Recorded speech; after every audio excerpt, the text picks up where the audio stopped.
Hi everyone. This is a video just explaining kind of what's going to go on with the Fahrenheit 451 test and project options.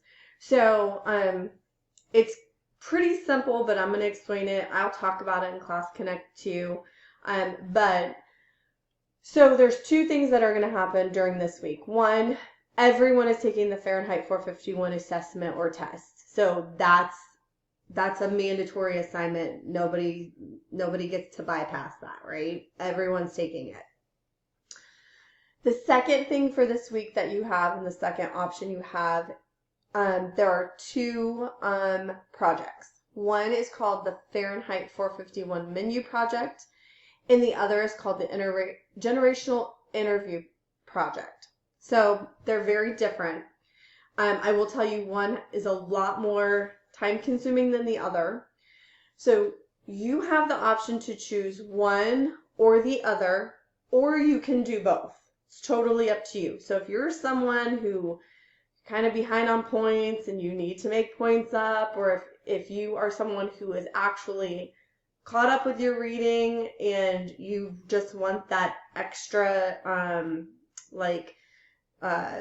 you want that enriched assignment and you want a little bit more of a push, this may be for you to do both. All right, so there are directions on how to complete both below in videos.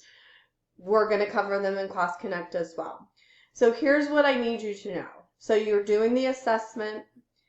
With these, when you're picking one or the other, the generational interview project is worth 25 points.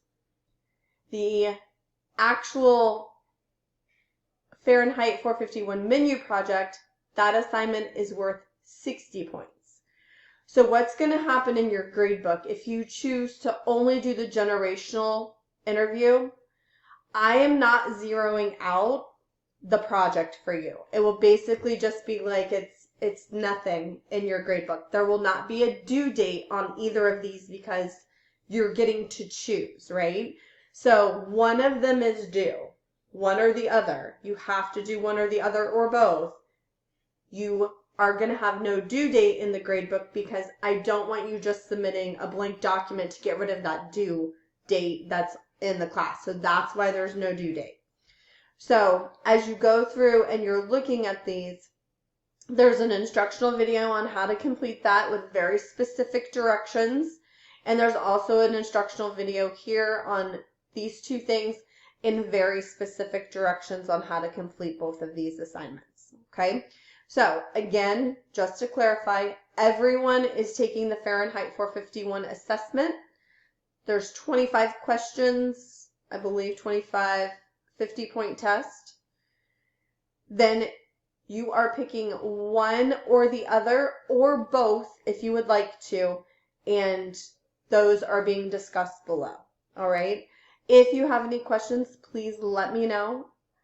We will discuss these in Class Connect, and we will just be discussed, or they will be talked about in the videos down here too. So have a great time with these, and if you have questions, please ask.